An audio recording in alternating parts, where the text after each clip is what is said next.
Vamos a empezar. Muy bien. Vamos a terminar considerando la relación de nuestro apostolado y de nuestra vida con el bien común,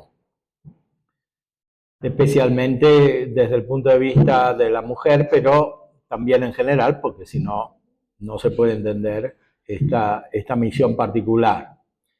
Para referirnos a esto, tenemos que abrir una mirada más universal, ver el bien común.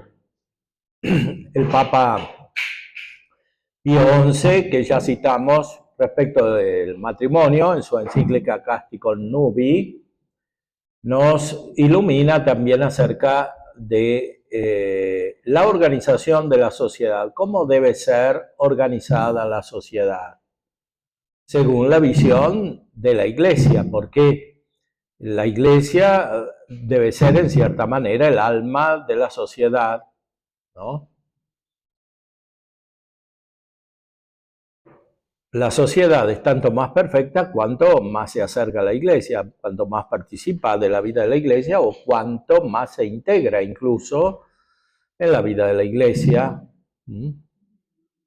Fíjese, nuestros países hispánicos han nacido de una concepción política que integraba la vida de la fe en la vida de la Iglesia. Y por eso la evangelización tuvo éxito en América, un éxito que no tuvo en ninguna parte del mundo, o sea, se convirtió todo el continente, porque no era simplemente la acción evangelizadora de los misioneros individualmente considerados o en comunidad, sino que estaba integrada en la política. Porque Cristo vino a elevar con su gracia la vida de las personas, pero también de las sociedades. Por eso decíamos con el Concilio Vaticano II que la sociedad también tiene deber respecto de la verdadera religión. Porque es evidente que el hombre vive en sociedad y que lo que pasa en la sociedad afecta a las personas. Cuanto más perfecta es la sociedad, tanto más perfectas pueden ser las personas. Es verdad que la vida personal no se acaba en la sociedad y menos en el Estado, pero en el Estado concebido en el sentido moderno. Sí, pero es verdad que necesitamos un ambiente social y un ambiente cultural y lo necesitan los jóvenes y los niños para educarse bien, ¿no? Ahora vemos que no se educan bien justamente porque el ambiente no es favorable a la buena educación, no solo religiosa, sino tampoco humana, en la escuela, en las universidades, en la concepción general de la sociedad, en los medios de comunicación, etcétera. No hay una vida propiamente cristiana y ni siquiera plenamente humana. Por eso es tan importante la dimensión social. Y cada uno de nosotros la tiene que tener presente. No tiene que pensar solamente en sus amigos o en su familia, sino que tiene que pensar en el bien común. Cuanto más pensamos en el bien común, tanto más tenemos una concepción perfecta que está asimilada por la caridad. La caridad es la que nos hace finalmente pensar en el bien común. Si no, se termina pensando en el bien particular, en el bien privado. Bueno, uno de los grandes papas que ilumina sobre este tema es Pío XI, en una encíclica que se denomina Quas Primas, sobre la fiesta de Cristo Rey, que fue instituida en esa época. ¿Qué significado tiene que Cristo es Rey? O sea, que es gobernador, que es jefe, que es presidente. No es solamente rey, no hay que entenderlo en el sentido de las monarquías de la época o de las monarquías históricas. Es rey en un sentido superior, él mismo dice que es rey, ¿no? ¿Tú eres rey? Tú lo dices, le responde a Pilato, ¿no? Para esto he venido al mundo. Pero su reino no es de este mundo. Sin embargo, la perfección de la vida humana y de las sociedades es tanto más elevada cuanto se acerca al reino de Cristo, o sea, al reino de los cielos, al reino de Dios.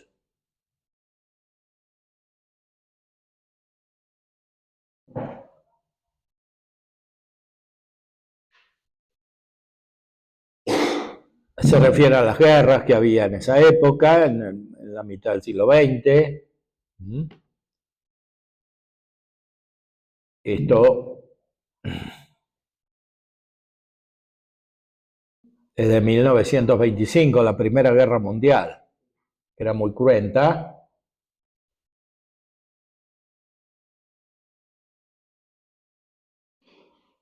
O sea, el único modo de evitar las guerras es la paz de Cristo,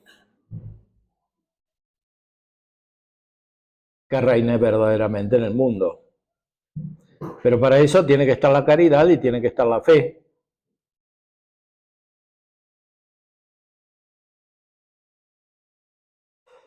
En el reino de Cristo, pues estábamos persuadidos de que no hay medio más eficaz para restablecer y vigorizar la paz que procurar la restauración del reinado de Jesucristo.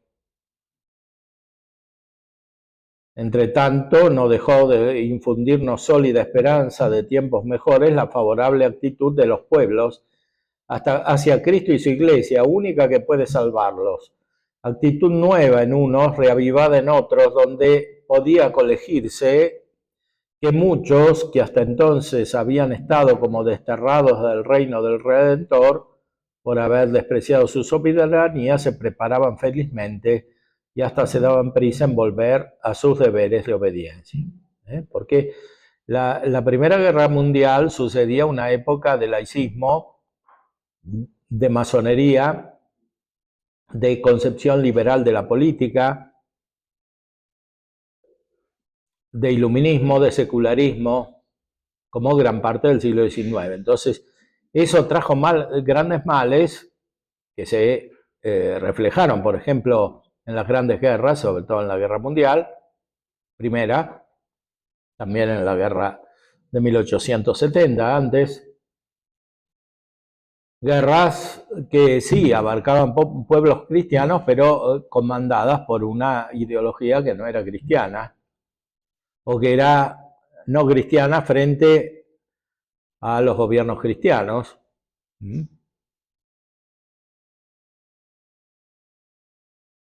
Después de eso, algunos comenzaban a reaccionar, como también hoy muchos se dan cuenta de que así el mundo no puede seguir adelante. Pero no todos se dan cuenta que hay que volver al reinado de Cristo para que esto suceda.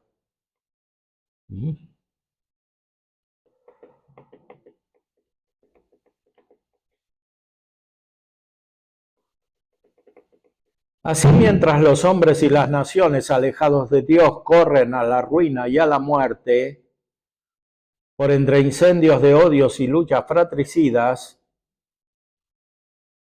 efectivamente, después iba a suceder la Segunda Guerra Mundial. La Iglesia de Dios, sin dejar nunca de ofrecer a los hombres el sustento espiritual, engendra y forma nuevas generaciones de santos y de santas para Cristo, el cual no cesa de levantar hasta la eterna bienaventuranza del reino celestial a cuantos le obedecieron y sirvieron fidelísimamente en el reino de la tierra. Y explica la realeza de Cristo.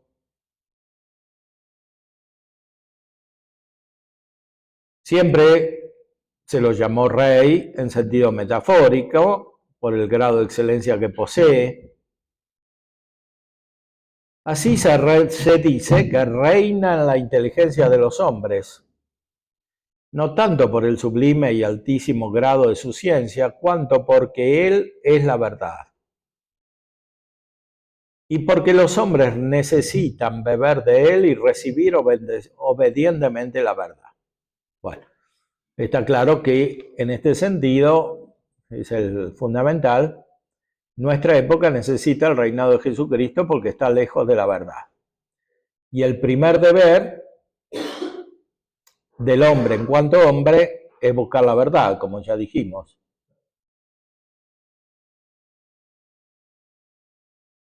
Se dice también que reinan las voluntades de los hombres, no solo porque en él la voluntad humana está entera y perfectamente sometida a la santa voluntad divina, sino también porque con sus mociones e inspiraciones influye en nuestra libre voluntad y la enciende en nobilísimos propósitos.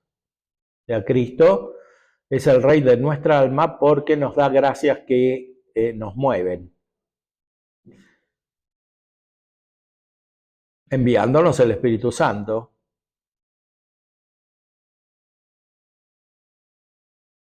Finalmente, se dice con verdad que Cristo reina en los corazones de los hombres porque con su supereminente caridad y con su mansedumbre y benignidad se hace amar por las almas, de manera que jamás nadie entre todos los nacidos ha sido ni será nunca tan amado como Cristo Jesús.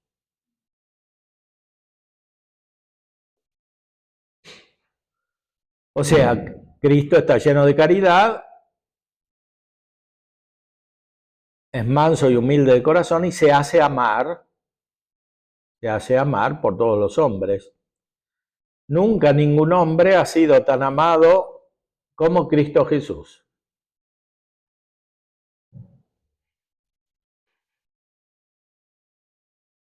Todo esto es en sentido metafórico, dice el Papa, pero entrando ahora de lleno en el asunto, es evidente que también en sentido propio y estricto le pertenece a Jesucristo como hombre el título y la potestad de rey.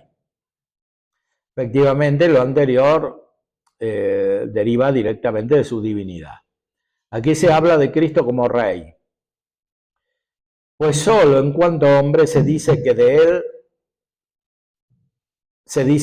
que recibió del Padre la potestad, el honor y el reino. Porque como verbo de Dios, cuya sustancia es idéntica al Padre, no puede menos de tener común con él lo que es propio de la divinidad, y por tanto poseer también como el Padre el mismo imperio supremo y absolutísimo sobre todas las criaturas. Cuando decimos que Cristo es Rey, lo decimos primero como Dios,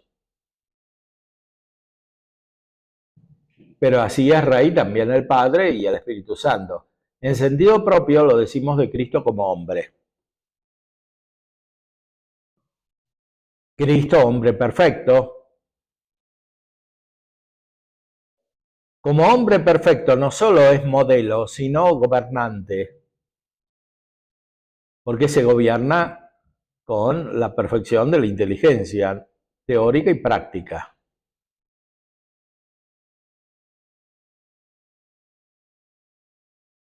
Que Cristo es Rey lo dicen a cada paso las Escrituras. En el Antiguo Testamento de muchas maneras se dice que Cristo es Rey. El trono tuyo, Dios, permanece por los siglos de los siglos. Y de modo profético florecerá en sus días la justicia y la abundancia de paz, y dominará de un mar a otro y desde el uno hasta la extrema del orbe de la tierra. El profeta Isaías dice: nos ha nacido un pequeño y se nos ha dado un hijo, el cual lleva sobre sus hombres el principado. Y tendrá por nombre el admirable, el consejero, Dios, el fuerte, el Padre del siglo venidero, el príncipe de la paz. Su imperio será amplificado y la paz no tendrá fin. Se sentará sobre el solio de David y poseerá su reino para afianzarlo y consolidarlo, haciendo reinar la equidad y la justicia desde ahora y para siempre. Y así también otros pasajes de los profetas.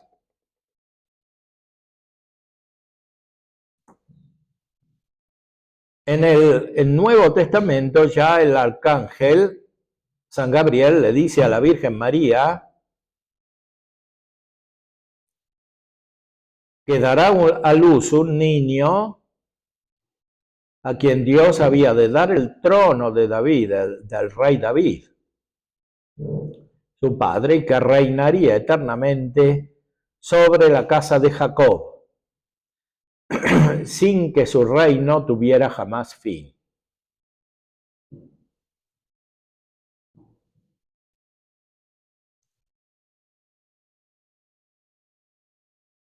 Y después Cristo mismo da testimonio de su realeza, de muchas maneras en el Evangelio.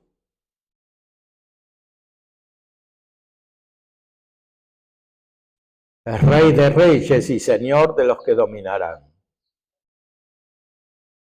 Heredero universal de todas las cosas.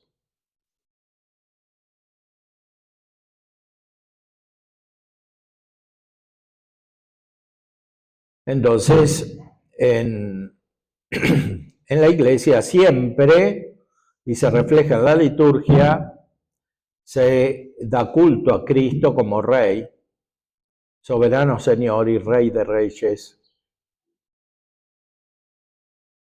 ¿Sobre qué se funda esta realeza de Cristo? En la unión hipostática. Unión hipostática quiere decir la unión de la naturaleza divina con la humana en la única persona del Verbo de Dios. Hipóstasis, substancia en griego, es la palabra que se usa para decir persona en latín. Entonces, es una unión personal entre la humanidad y la divinidad en la única persona la que funda el hecho de que Cristo sea Rey. Como dice San Cirilo, posee Cristo soberanía sobre todas las criaturas, no arrancada por fuerza ni quitada a nadie, sino en virtud de su misma esencia y naturaleza. La soberanía o principado de Cristo se funda en su maravillosa unión llamada hipostática. Por eso Cristo debe ser adorado en cuanto Dios por los ángeles y por los hombres. Y además, todos están sujetos a su imperio, a su gobierno, los ángeles y los hombres. Cristo tiene potestad sobre todas las criaturas, incluso sobre las otras cosas. Porque todo ha sido hecho para Él y todo subsiste en Él.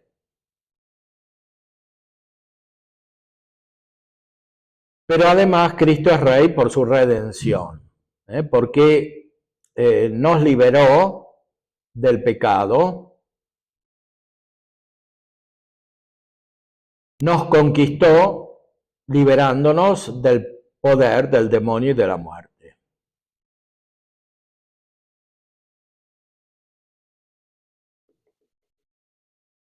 Por eso finalmente somos miembros de Jesucristo.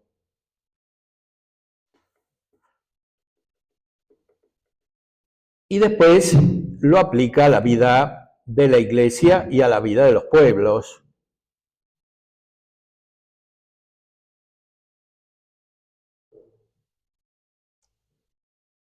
Tiene tres poderes, dice el Papa, según lo que dicen las Sagradas Escrituras. Tiene un imperio universal que se basa sobre lo que hemos dicho, la unión hipostática, y es dogma de fe católica que Jesucristo fue dado a los hombres como redentor en quien deben confiar y como legislador a quien deben obedecer. O sea, la ley nueva es verdadera ley, pero es nueva como ley. Es la gracia del Espíritu Santo, por eso su reino no es de este mundo, en el sentido de que Jesucristo no impone leyes como las que rigen la vida temporal. Los santos evangelios no solo narran que Cristo legisló, sino que nos lo presentan legislando.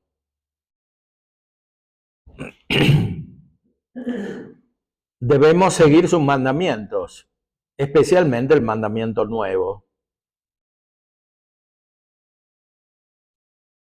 Quienes lo aman, guardan sus preceptos.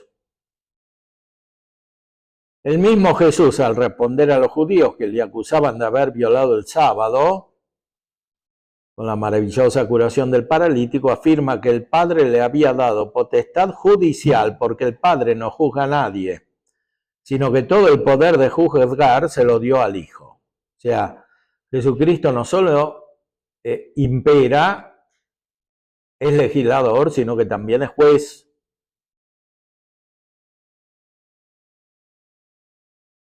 Más aún, va a juzgar a todos los hombres al final de los tiempos. O sea, tiene potestad legislativa, tiene potestad judicial y también ejecutiva.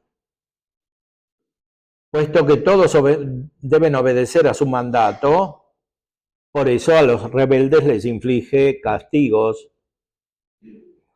a los que nadie puede sustraerse. Cristo entonces, evidentemente, es rey en lo espiritual, directamente es rey en lo espiritual. A Pilatos le manifestó que su reino no era de este mundo. Es un reino diferente. En los reinos humanos se entra por nacimiento. En el reino de Cristo se entra por un nacimiento espiritual que es el bautismo. Y para este deben los hombres prepararse haciendo penitencia y no pueden entrar sino por la fe y el mismo bautismo. Y aunque sea un rito externo, significa y produce la regeneración interior. Este reino únicamente se opone al reino de Satanás y a la potestad de las tinieblas, y exige de sus súbditos no solo que desapegadas sus almas de las cosas y riquezas terrenas guarden ordenadas costumbres y tengan hambre y sed de justicia, sino también que se nieguen a sí mismos y tomen su cruz. Es claro, un reino espiritual, el reino de los cielos,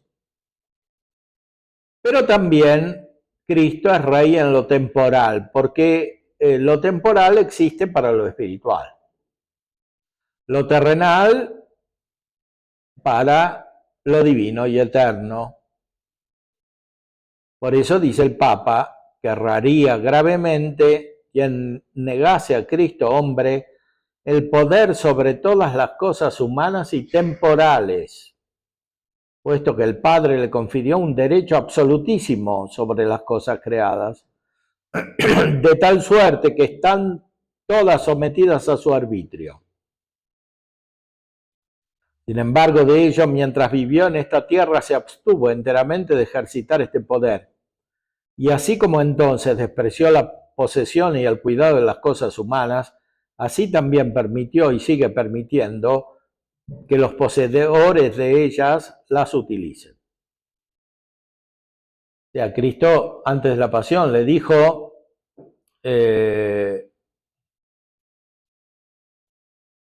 después que Pedro quería atacar al servidor del sumo sacerdote, le dijo que su reino no era de este mundo y que podría haber mandado legiones de ángeles a defenderlos. Entonces Cristo no quiso salvar a la humanidad por medio de un poder temporal, pero lo tenía. Porque es el centro de toda la realidad, de la espiritual y de la temporal. Cristo, hombre perfecto, tiene la primacía sobre toda la naturaleza humana y por eso la puede restaurar.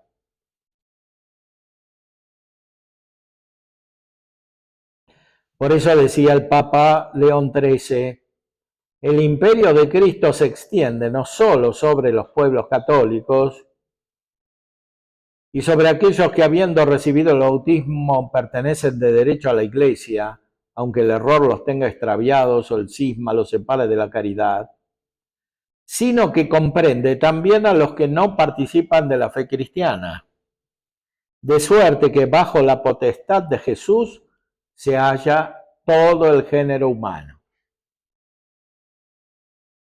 Cristo es el Rey de todos los hombres, incluso de los que no creen. Y por supuesto de los que creen y de los que son bautizados. Porque siendo el hombre perfecto, se unió en cierta manera, dice el Concilio Vaticano II en Gaudium et Spes, a todo hombre. Porque contiene en sí la perfección de toda la humanidad. Y la humanidad no existe solamente en lo espiritual, sino también en lo temporal, en lo terreno y en lo corporal. Esto los reinos cristianos lo tenían muy presente. Y todavía hasta hay vestigios en el ejercicio de los que descienden de los reyes cristianos respecto de que su potestad viene de Jesucristo. Por eso se ponían y se ponen todavía una cruz en la corona. E incluso a veces son ungidos por los sacerdotes, por ejemplo en Inglaterra.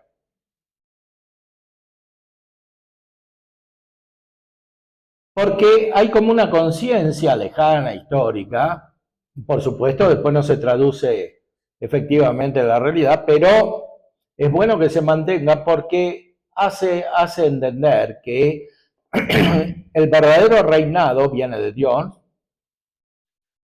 Incluso se lo dijo Jesús a Pilato, que no tendría ningún poder sobre él si no le hubiera sido dado en lo alto. Todo poder viene de Dios. No tiene su causa última en el pueblo, sino en Dios. Y si alguien es elegido por el pueblo no es la causa del poder del gobernante, aunque no sea rey sino presidente, sino que la causa es Dios, que ilumina su inteligencia. Y lo que no viene de Dios no es auténtico poder. Efectivamente, los gobernantes realizan muchos actos irracionales y que son contrarios a la ley de Dios y dañinos para la vida de los hombres. Entonces, lo que es de verdad racional viene de Dios, y lo que no es racional no viene de Dios.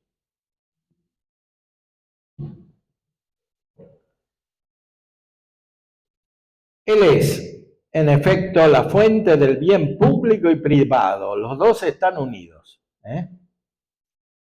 Nosotros recibimos las consecuencias de esta concepción americanista de la cual hablábamos, que está estrechamente ligada con el liberalismo.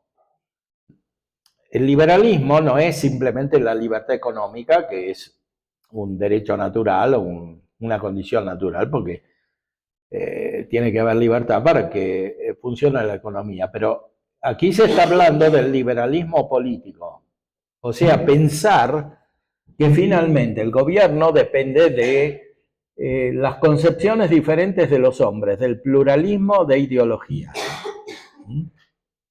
Y que el resultado es una especie de compromiso, de síntesis de todo eso. El resultado es que claramente hay más alejamiento de la verdad, porque esa síntesis,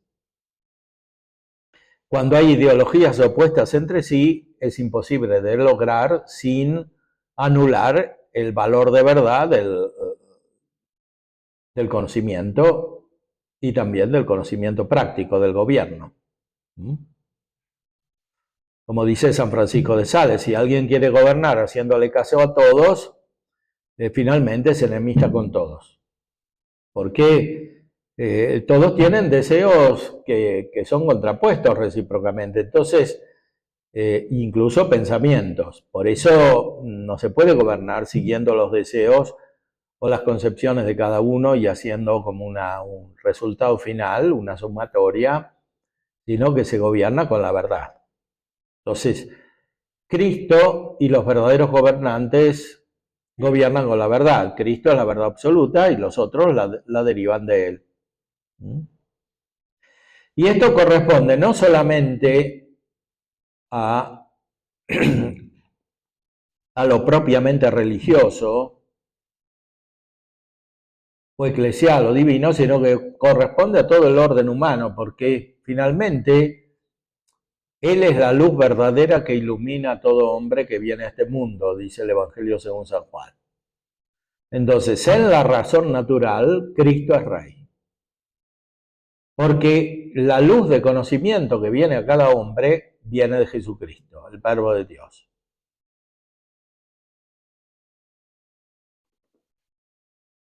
Él, en efecto, es la fuente del bien público y privado. Fuera de él no hay que buscar la salvación en ningún otro, pues no se ha dado a los hombres otro nombre debajo del cielo por el cual debamos salvarnos.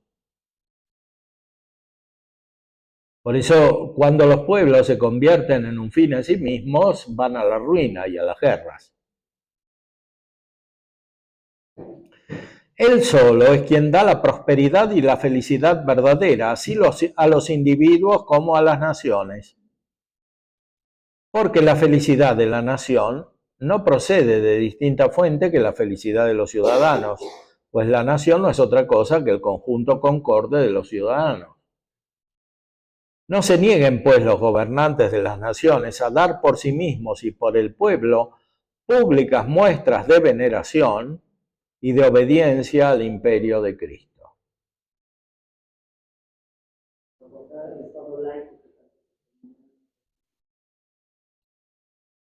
Si quieren conservar incólume su autoridad y hacer la felicidad y fortuna de su patria. Bueno, los pueblos católicos no han sido fieles a este principio, aunque lo conocían, y por eso han sufrido las consecuencias.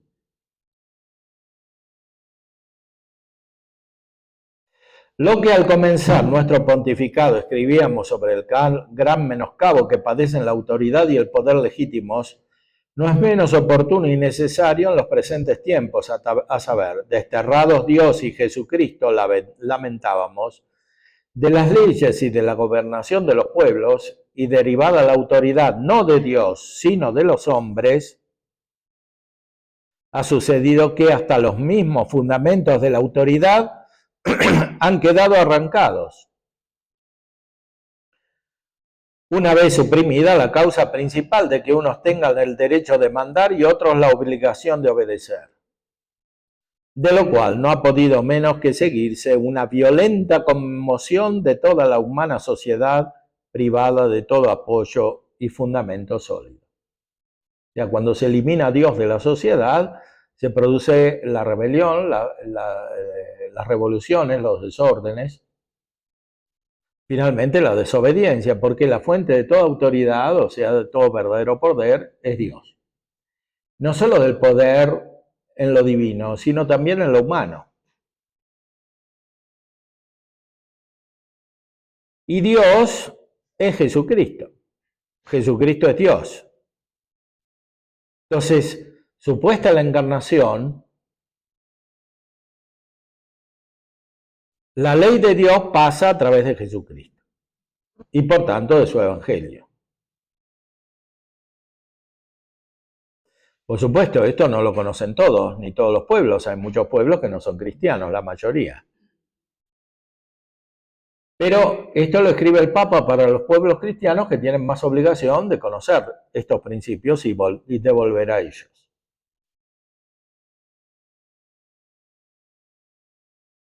En cambio, si los hombres pública y privadamente reconocen la regia potestad de Cristo, necesariamente vendrán a toda sociedad civil los increíbles beneficios, como justa libertad, tranquilidad y disciplina, paz y concordia.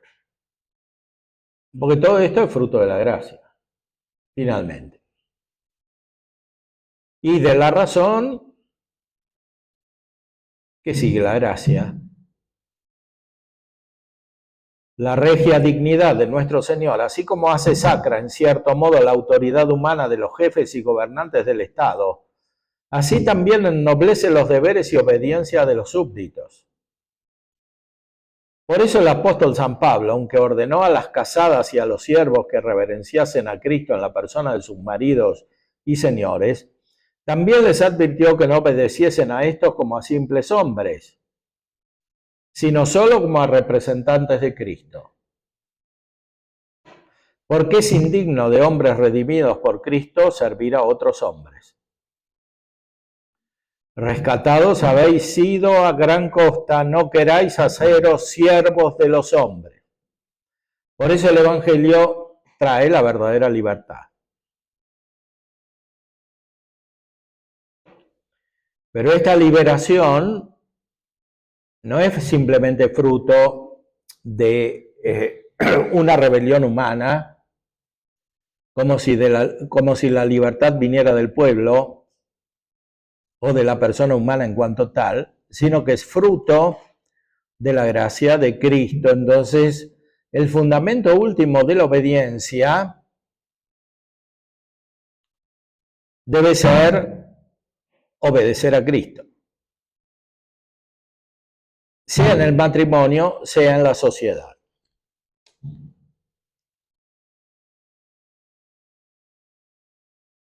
Y si los príncipes y los gobernantes legítimamente elegidos se persuaden de que ellos mandan, más que por derecho propio, por mandato y en representación del Rey Divino, a nadie se le ocultará cuán santa y sabiamente habrán de usar su autoridad y cuán gran cuenta deberán tener al dar las leyes y exigir su cumplimiento con el bien común y con la dignidad humana de sus inferiores. O sea, los reyes están al servicio de Cristo, los reyes o los gobernantes o los presidentes, o cualquier autoridad de una comunidad está al servicio de la autoridad de Cristo. Y cuando esto no es así, terminan buscando su bien privado. A veces en detrimento inmediato del bien común y a veces en detrimento remoto. Pero finalmente se termina dañando el bien común de la sociedad de la cual se trata, que sea el Estado, sea sociedades inferiores. Por eso el Papa exhorta a que los gobernantes gobiernen en el nombre de Cristo.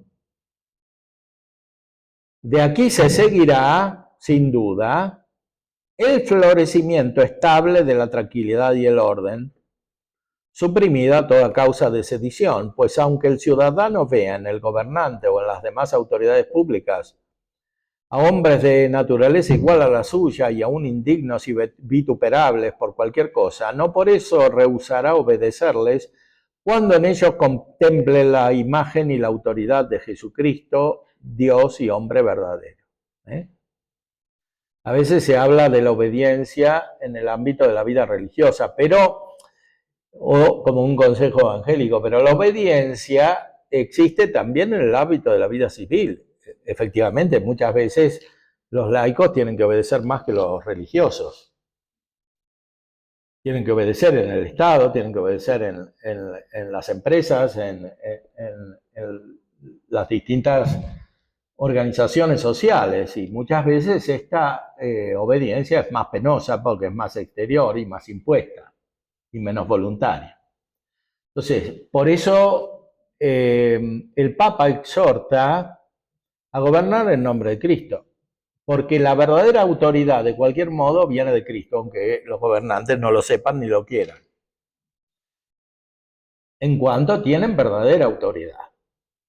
En la escritura cuando dice a César lo que es del César y a Dios lo que es de Dios, hay un anuncio de esta obediencia que se tiene que dar al gobernante, pero sin dejar de lado el precepto a Dios. Sí, claro, o sea, ahí les está respondiendo a los que hacían una trampa separando las cosas, pero con mala intención. Entonces, con la intención de hacer ver que él no era obediente. Entonces él decía, sí, a cada uno le corresponde la obediencia según la naturaleza de su gobierno, pero finalmente todo gobierno viene de Dios. Porque el gobierno es con la razón, no es con la voluntad, o sea, es una luz intelectual, práctica, que desciende a la comunidad. No es una fuerza. La fuerza es un aspecto secundario, no es moción, no es impulso. A veces se decía hacer, ¿no? Yo hago que los otros hagan.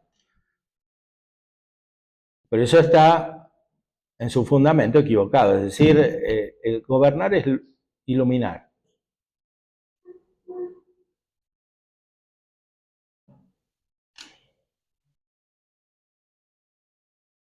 Esto vale también para los líderes en el trabajo. Sí, sobre todo. Vale para los que gobiernan cualquier tipo de sociedad, pero muy especialmente para la sociedad fundamental que es el Estado nacional, por lo menos en el sentido moderno del término. En lo que se refiere a la concordia y a la paz, es evidente que cuanto más vasto es el reino, con mayor amplitud abraza al género humano, tanto más se arraiga en la conciencia de los hombres el vínculo de la fraternidad que los une. Esta fraternidad no es simple fruto de la naturaleza humana, sino del Evangelio. Esta convicción, así como aleja y disipa los conflictos frecuentes, así también endulza y disminuye sus amarguras. Y si el reino de Cristo abrazase de hecho a todos los hombres,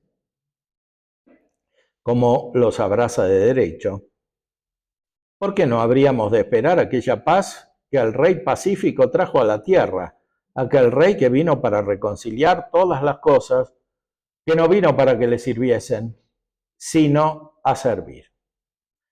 Que siendo el Señor de todos, se hizo a sí mismo el ejemplo de humildad y estableció como ley principal esta virtud unida con el mandato de la caridad, que finalmente dijo: mi yugo es suave y mi carga ligera. Fíjense ahora cuando eligieron al Papa, como todos los presidentes, o muchos, fueron allí a Roma, y muchos no creían en Jesucristo. Pero ahí se representaba el poder de Jesucristo.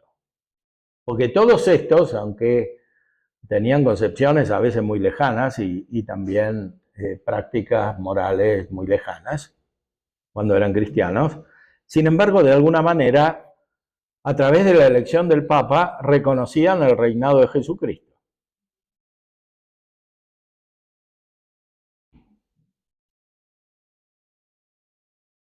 Es decir, que sobre todo en los pueblos cristianos está eso presente, pero no solo en los cristianos, si fueron reyes musulmanes y otros de otros países paganos, o gobernantes, o presidentes,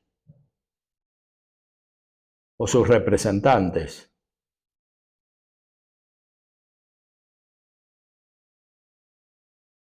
Entonces, la Iglesia no se cansa de decir que lo que de verdad tiene que unir a los hombres es la caridad, no solo en la familia, sino en toda la sociedad. Y que esto es la fuente de la verdadera paz.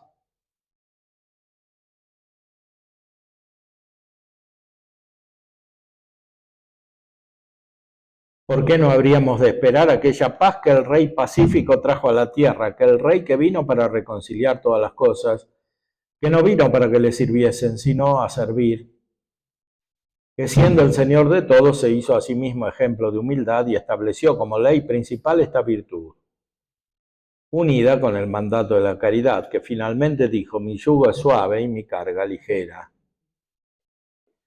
¿Qué felicidad podríamos gozar las familias y las sociedades y los individuos, las familias y las sociedades se dejaran gobernar por Cristo? Entonces, verdaderamente, diremos con las mismas palabras de nuestro predecesor León XIII, que dirigió hace 25 años a todos los obispos del orbe católico: entonces se podrán curar tantas heridas, todo derecho recobrará su antiguo vigor, volverán los bienes de la paz, caerán de las manos las espadas y las armas, cuando todos acepten de buena voluntad el imperio de Cristo, cuando lo obedezcan, cuando toda lengua proclame que nuestro Señor Jesucristo está en la gloria de Dios Padre. Bueno, nosotros vemos en pequeño lo que sucede en la familia cuando nos reina Cristo. Lo que sucede en la familia después sucede en la sociedad. Y viceversa, porque hay un influjo recíproco. No es que la sociedad depende solamente de la familia, sino que la familia depende de la sociedad.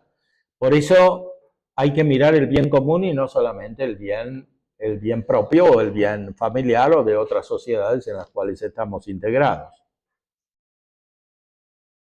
Y hay que educar para esto. O sea, la familia tiene que educar para el bien común. No solamente para el bien de la familia, ni menos todavía para el solo bien personal. Porque de otra manera la educación se deforma si se mira solamente a la familia. Y se cae en una especie de liberalismo, que es lo que sigue reinando. En vez de reinar Jesucristo, reina este liberalismo que es el poner la libertad en el centro, y la libertad no es la verdadera libertad, es una falsa libertad, es decir, es una espontaneidad humana. La libertad es siempre racional, obedece a la razón, y la fuente de la razón es Dios. Y la vemos realizada en la razón de Cristo, gobernador, legislador.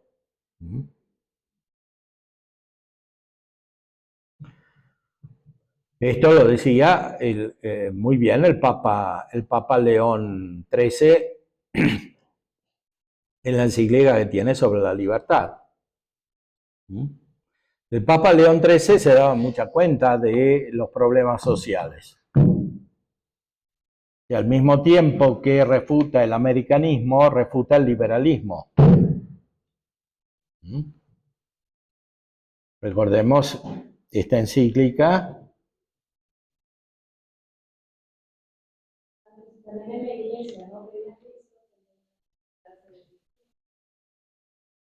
Claro, bueno, es que como dijimos antes, citamos a Santo Tomás, que a su vez se refiere a San Juan Crisóstomo, presuntamente, claro, la iglesia florece cuando florece el sacerdocio.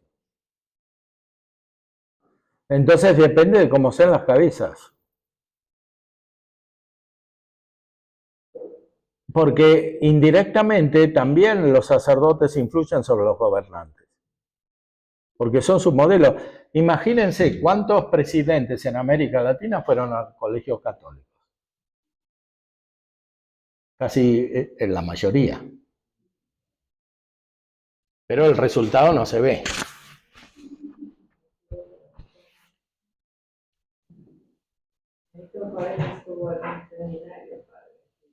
Bueno, Fidel Castro fue a un colegio de jesuitas y muchos otros, ¿no?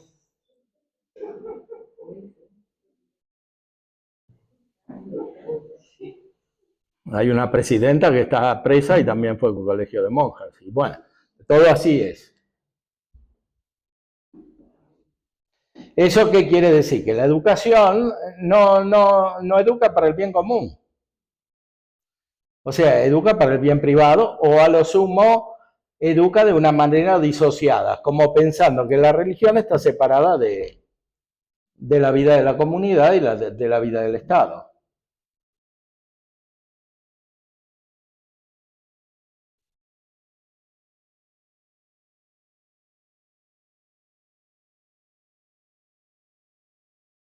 Podemos ver lo que dice esta encíclica Libertas. A ver.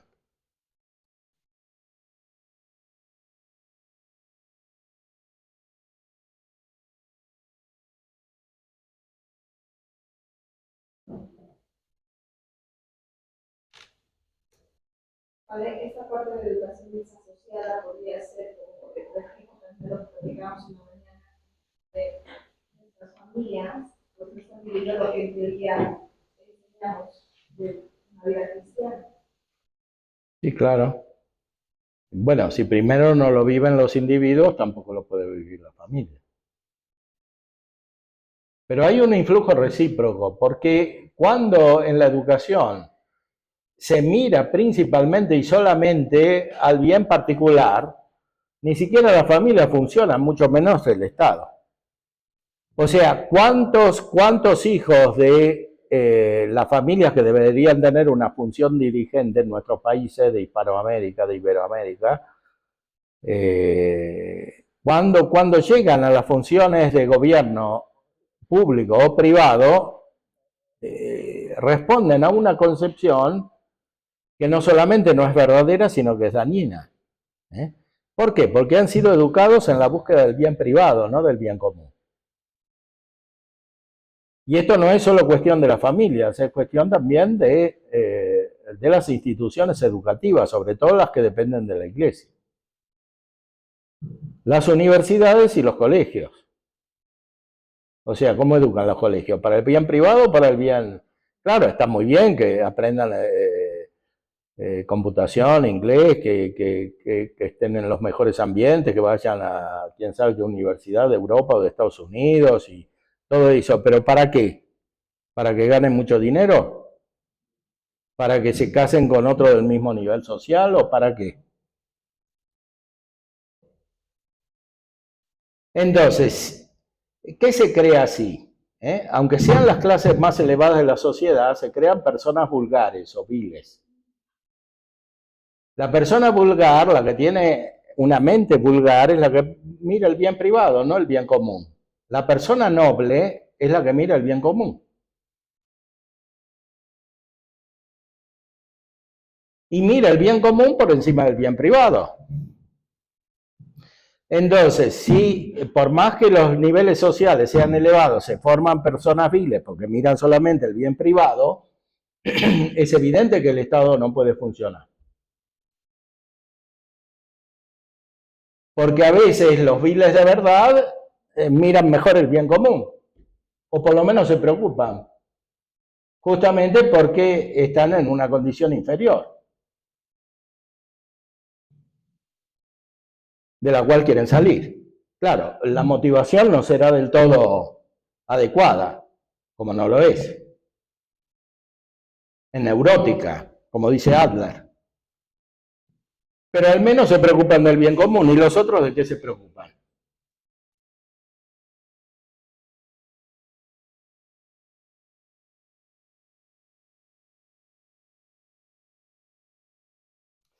Este es un problema muy serio que viene de mucho tiempo. Por lo menos tiene 150 años en nuestro país. Y quiere decir educar para el bien común. Y no simplemente para el bien privado. Educar para el bien común quiere decir abandonar ciertas ventajas que da la búsqueda del bien particular para dedicarse al bien común.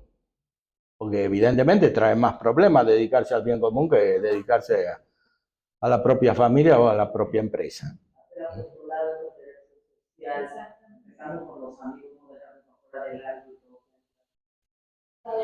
Bueno, pero esto es distinto de ir a hacer apostolado con los pobres, porque eso siempre hay que hacerlo cuando hay una necesidad real, ¿no? Pero el problema no es tanto eso, porque eso siempre lo hacen, ¿no?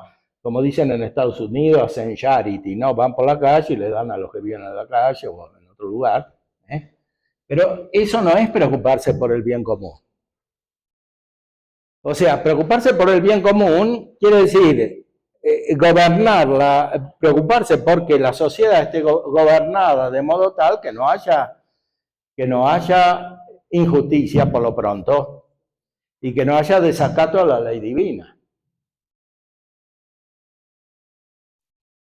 Porque si no, claro, la sociedad es un desastre, hay matrimonio homosexual, hay aborto, hay eutanasia, hay de todo, toda clase de injusticias, y después, claro, muchos se tranquilizan con su conciencia porque van a los barrios pobres o a la calle a dar de comer a los que no tienen, ¿no?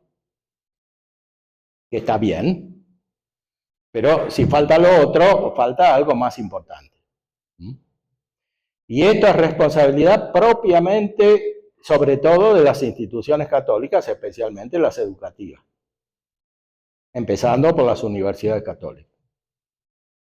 Porque supuestamente ahí tendrían que estar formados los verdaderos dirigentes de la sociedad, de modo católico, o sea, mirando el bien común. Ahora, si en una universidad católica ni siquiera se estudia teología, ¿qué idea van a tener? Modelos productivos, es lo que importa, la verdad. No, no, la Universidad Católica, como las otras, se convierten en, sí, simples máquinas de proporcionar títulos y de otras ventajas temporales, pero no cumplen su misión esencial, contra lo que la Iglesia misma establece, porque hay leyes sobre las universidades católicas, cómo deben ser, pero no se cumplen. Entonces, después no podemos admirarnos de los resultados.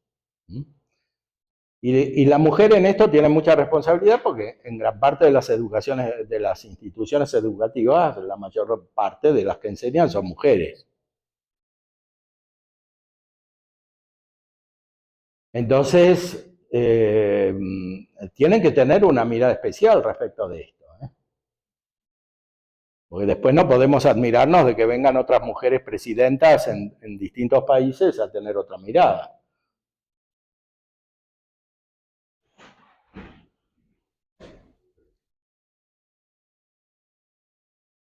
Porque es así, se preocupan por el bien común a su modo.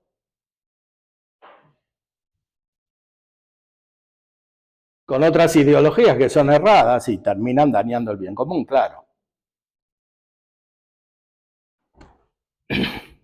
Confiemos y agradecemos que las universidades más prestigiosas, digamos así, o entre las más prestigiosas de Estados Unidos, las católicas,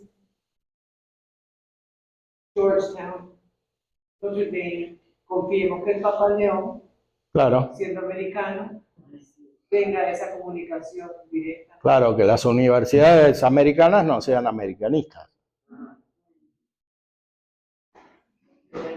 Que es difícil. Porque no solo esas, también las nuestras son americanistas.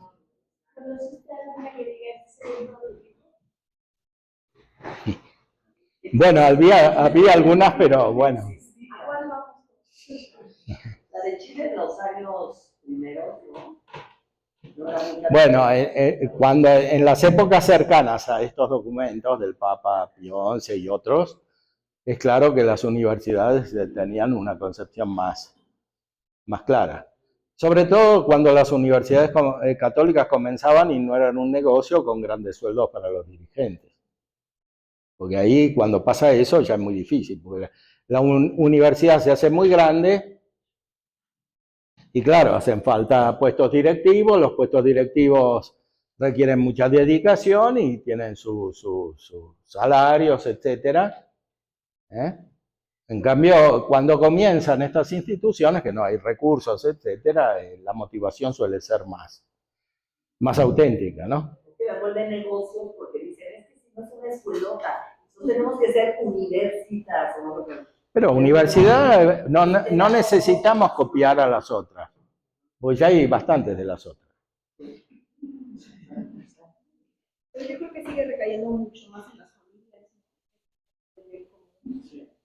Porque yo creo que tiene que empezar desde mucho más chiquitos, que ya lleguen a... Sí, claro. Pero como el bien común es universal, no alcanza a la familia, porque por naturaleza está abierto a un bien más amplio que la familia.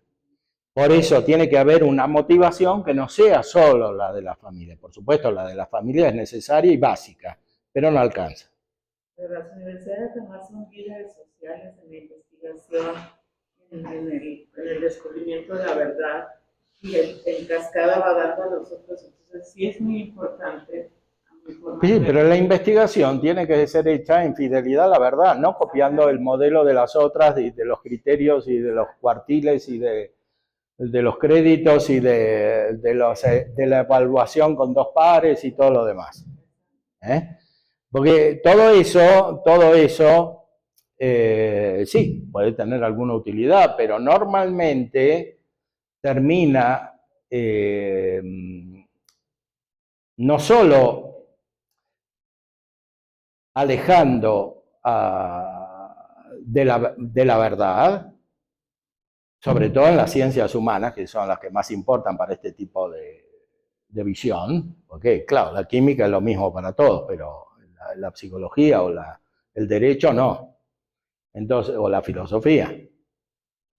Entonces, no solo se termina por alejar la formación de los alumnos de la verdad, sino que incluso se baja el nivel de todas, incluyendo las católicas, porque por más sofisticado que sea todo el sistema académico, no garantiza que de verdad los que están en ese sistema sean los mejores, sino los que más se adaptan al sistema. Creo que hay una confusión actual de qué es el bien común, entonces muchos dicen, pues lo que es bien para ti no es bien para mí. Claro. Bueno, eso es justamente el liberalismo. O sea que yo respeto lo tuyo, que cada uno, vos decís lo tuyo y yo digo lo mío y todo así, ¿no? Y que todos tenemos que convivir armónicamente pensando cada uno lo que quiere. Cuando decimos algo que es para ti, ni siquiera te dejan acabar de hablar, es que la verdad, para ti. Bueno, por eso es tan importante volver a la doctrina de la Iglesia sobre la libertad y el liberalismo.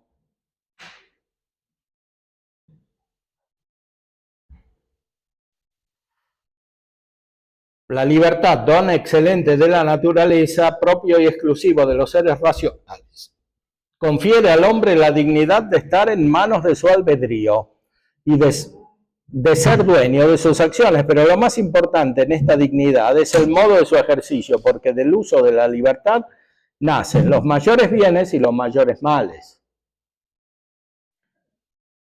Sin duda, el hombre puede obedecer a la razón, practicar el bien moral, tender por el camino recto a su último fin, pero el hombre puede también seguir una dirección totalmente contraria y yendo tras el espejismo de unas ilusorias apariencias, perturbar el orden debido y correr a su perdición voluntaria. O sea, cuanto más ejercita su libertad, más se destruye.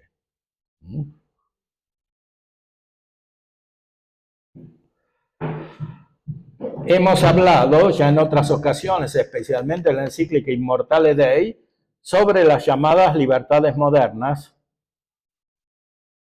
separando lo que en estas hay de bueno de lo que en ellas hay de malo.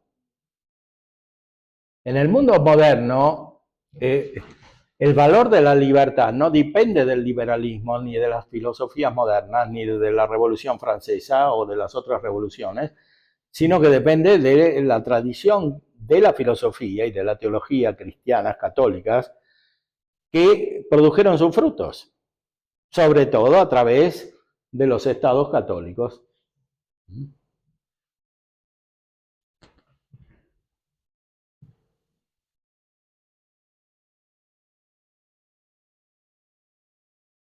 Hemos demostrado al mismo tiempo que todo lo bueno que estas libertades presentan es tan antiguo como la misma verdad y que la Iglesia lo ha aprobado siempre de buena voluntad y lo ha incorporado siempre a la práctica de su vida.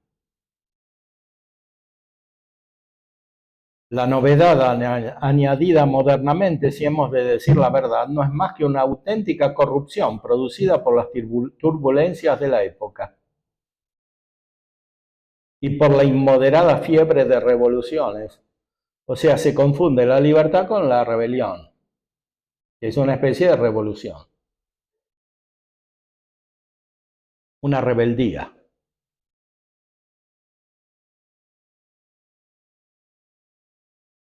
Pero como son muchos los que se obstinan en ver aún en los aspectos viciosos de estas libertades la gloria suprema de nuestros tiempos y el fundamento necesario de toda constitución política, como si fuera imposible concebir sin estas libertades el gobierno perfecto del Estado, ¿no? Ahora en vez de libertades se dice derechos a veces, ¿no? Los derechos de la mujer, que quiere decir los derechos al aborto y otras cosas semejantes. O sea, libertad para el aborto quiere decir. Pero libertad para el aborto quiere decir desobediencia a la ley natural y a la ley divina. Entonces, en ese caso, la libertad es una revolución.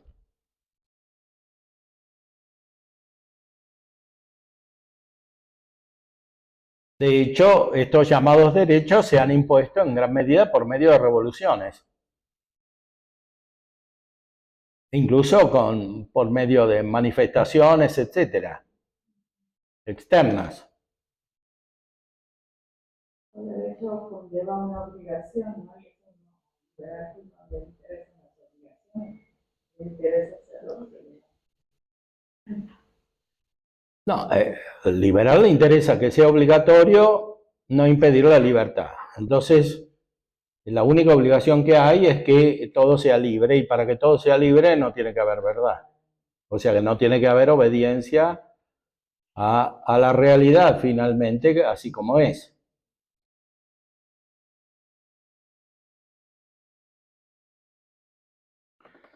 Explica la libertad en la concepción católica, etcétera, ¿no? Es interesante esta otra encíclica, Immortale Dei. Estas dos encíclicas son citadas por el Concilio Vaticano II.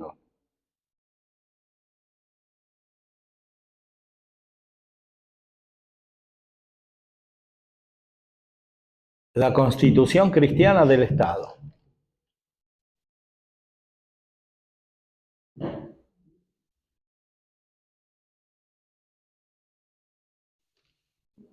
Todavía hay estados que tienen la religión católica en la Constitución. Me decía un padre irlandés que en Irlanda todavía la tiene. Y en la Argentina también. En El Salvador también. Felicitaciones. En Costa Rica no sé.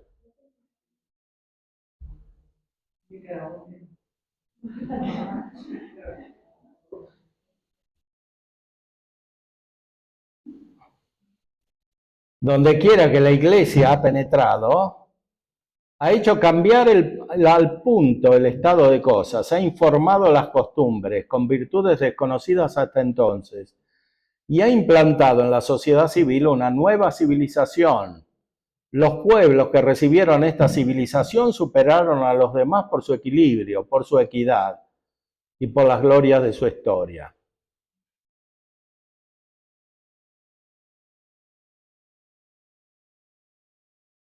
Por supuesto que siempre hubo calumnias contra la Iglesia desde el principio, etcétera.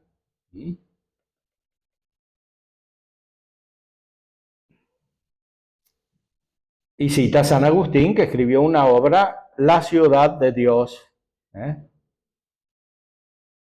En varias de sus obras, especialmente La ciudad de Dios, demostró con tanta claridad la eficacia de la filosofía cristiana en sus relaciones con el Estado, que no solo realizó una cabal apología de la cristiandad de su tiempo, sino que obtuvo también un triunfo definitivo sobre las acusaciones falsas. No descansó, sin embargo, la fiebre funesta de estas quejas y falsas recriminaciones.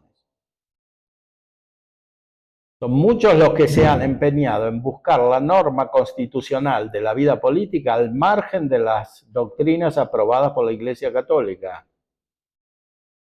Últimamente, el llamado nuevo derecho, presentado como adquisición de los tiempos modernos y producto de una libertad progresiva, ha comenzado a prevalecer por todas partes.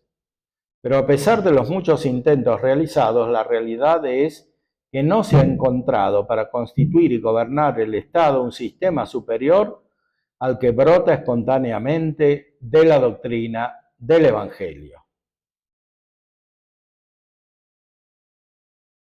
Bueno, esta es la mirada que hay que tener para educar para el bien común.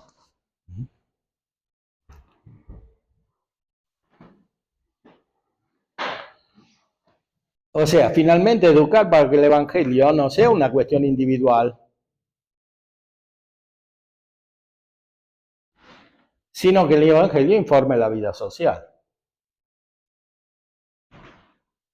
Porque Cristo vino a hacer nuevas todas las cosas, no solamente el corazón, el interior de la vida de los hombres.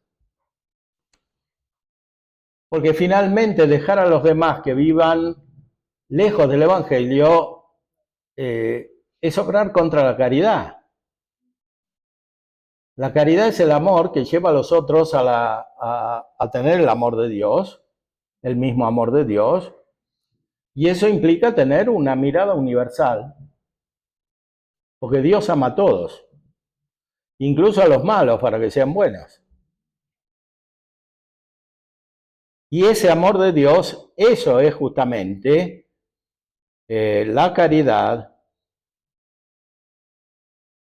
Nosotros juzgamos, pues, de suma importancia y muy conforme a nuestro oficio apostólico comparar con la doctrina cristiana las modernas teorías sociales acerca del Estado, etcétera. Y aquí hace todo un estudio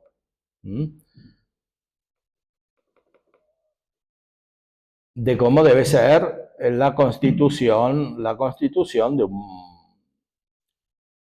un Estado perfecto en la medida de lo posible.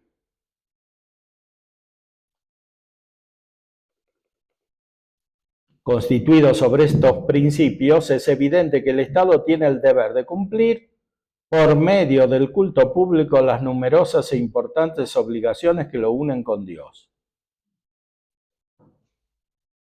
La razón natural que manda a cada hombre dar culto a Dios piadosa y santamente, porque de Él dependemos, y porque habiendo salido de Él, a Él hemos de volver, impone la misma obligación a la sociedad civil. Por lo menos la religión natural. Hay una religión natural, que es parte de la virtud de la justicia. Entonces, aunque en un estado no conocieran el Evangelio, teóricamente deberían reconocer a Dios, lo que dice San Pablo en la carta a los Romanos, y rendirle culto. De hecho, los estados de la antigüedad, por ejemplo, los romanos, rendían culto a los dioses. Después, poco a poco, el Estado se convirtió. El Estado, no solamente los individuos, que lo hicieron desde el principio, porque primero los perseguía el Estado, pero después se convirtió el Estado. O lo que equivale al Estado moderno, porque es algo muy lejano en el tiempo, ¿no? Y en las circunstancias. Pero el Estado mismo se hizo cristiano.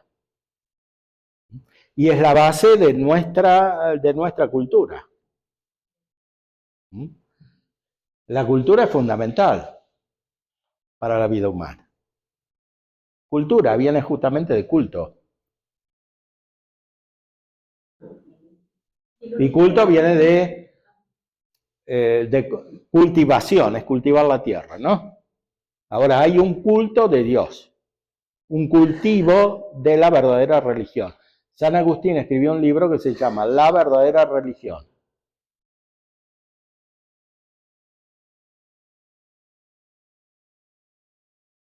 Porque hay formas religiosas que no son verdaderas, que son justamente las que él analizaba en el libro de la ciudad de Dios. Entonces, toda nuestra cultura, y especialmente de las de nuestros países, depende de esta historia. Esta es la raíz más profunda de nuestra propia cultura. Entonces, tenemos que tornar a esta cultura, que es nuestra verdadera cultura. Porque ya hemos experimentado mucho tiempo, más de un siglo, de revoluciones, de rebeliones, de desastres producidos por la actitud contraria. Entonces, sería bueno poner en práctica la obra de la verdad, ¿no? Por lo menos que nos sirva la experiencia de lo que no va. Se empieza todo el desorden cuando empiezan a detener la búsqueda de la verdad, se van otros intereses y por eso la guerra. Sí, sí, la guerra, pero en nuestros países que tienen raíz católica y de una cultura muy elaborada, muy profunda, el problema es el liberalismo. Basta venir a México y ver todas las iglesias maravillosas que hay. Todo eso está unido con una cultura, no estaba aislado. La música de esa época tiene un nivel que no se puede comparar con la de ahora, ¿no? La que había en México. Y la literatura de esa época lo mismo. Bueno, así como pasa con la literatura, la arquitectura, la música, pasa con la política. No se puede comparar una cosa con la otra. O sea, en ese sentido, la decadencia es increíble. Por supuesto, no solo en México, en los otros países también, y también en Europa, sobre todo en la Europa católica.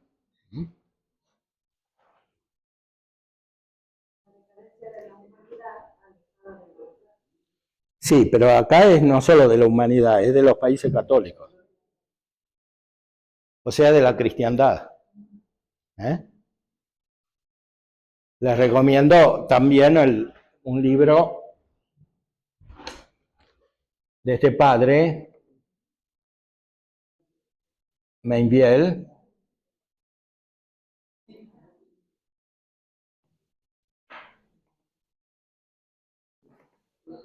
Concepción Católica de la Política, que explica cómo debe ser la visión del bien común, o sea, de la política, desde el punto de vista de la doctrina de la Iglesia, o sea, de las encíclicas que hemos visto, ¿no? ¿De dónde es él? De Buenos Aires.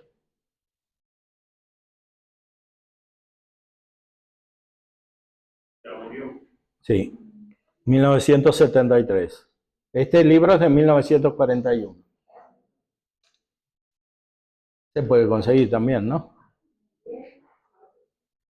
Mainviel era de origen francés, pero es argentino. Bueno, es un ejemplo, por supuesto que hay muchas otras obras.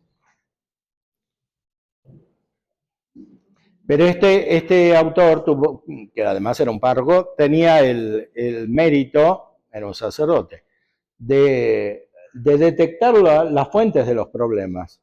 O sea, las doctrinas que perturban la concepción católica. Muchas de las cuales después se introdujeron en las universidades católicas y en la educación católica en general.